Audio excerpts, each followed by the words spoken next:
Hello guys, मी किरण स्वागत करते तुमचं. आता आपण बघणार आहोत इंग्लिश स्पीकिंगचे दैनंदिन वापरात येणारे काही सेंटेन्स. तर जेव्हा आपल्याला कुठे जायचं असते तर उशीर होते त्यासाठी आपण हे बोलू शकतो. तर चला मित्रांनो आपण सुरू करू.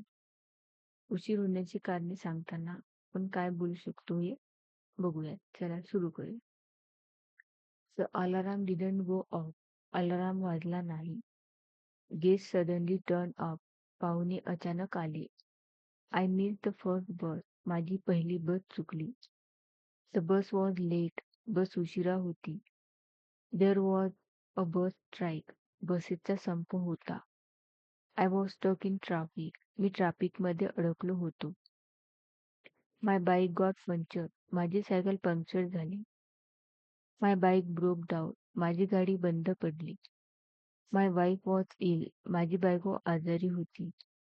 I could not find my bike key. गाडीची किल्ली सापडत नव्हती.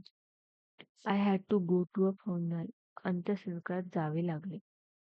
Thank you.